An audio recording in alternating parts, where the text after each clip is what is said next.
After a long winter of working on the camper, we made a lot of progress. Didn't quite get everything done that we wanted to by the middle of April, but we got a lot done. Ordered these straight from Jayco. These are the new canvas sides for the tents on the front and back. They still make those. And a bunch of flooring, vinyl flooring from Ollie's. And all of our cushions here, they need a good clean, but they're in pretty good shape. And then we'll move on to the progress inside. This is the latest small pile of rotten wood that we pulled out of the floor. But at this point, we've got new flooring in. Some new flooring for the end here. And we rebuilt this wall that was totally shot, covered with rotten wood. Still have some trim on the ends to do.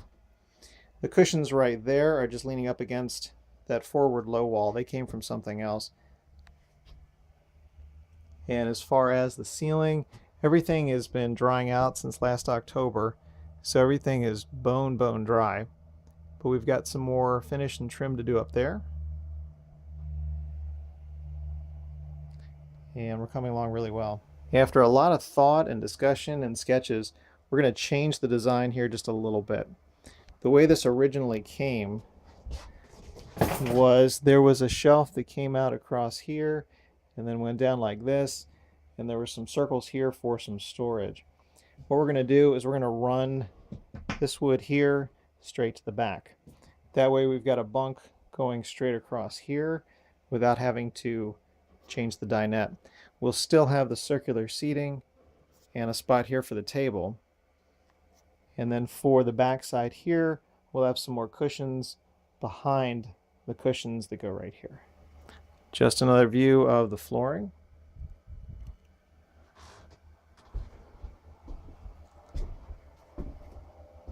There was a lot of wet wood that was near the entrance here.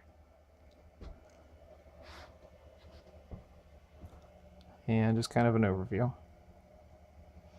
We had plans down at Disney Fort Wilderness a week ago to use this camper, but we weren't quite done in time for that, so we ended up renting one.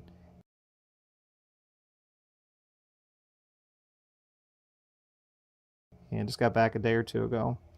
So we've got more camping plans and reservations made for the summer, and hopefully we can get this up and running by then.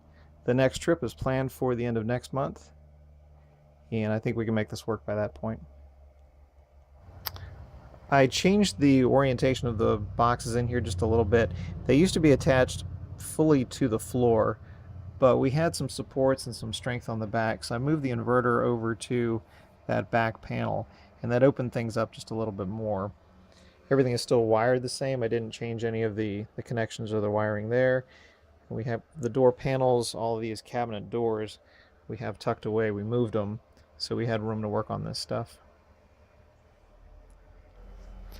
Another thing I would like to do is put a fan in that vent for the bathroom. Right now it's just a screen that we can open up.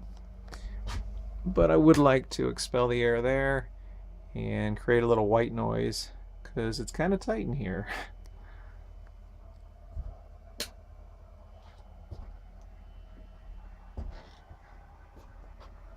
So just a view of the old canvas covering at the end, and in that box are two nice pretty ones.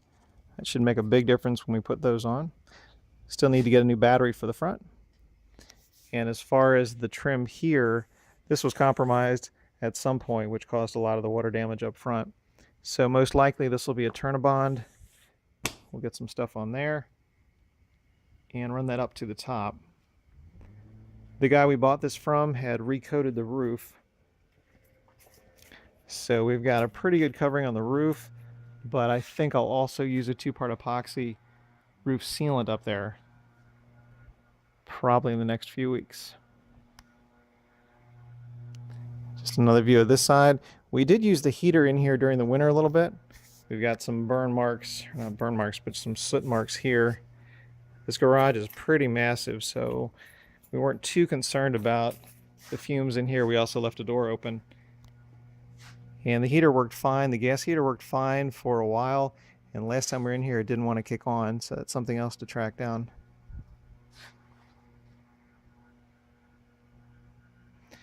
But making progress.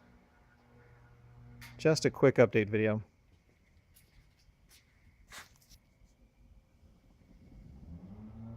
Very cool. Thanks very much for taking a look.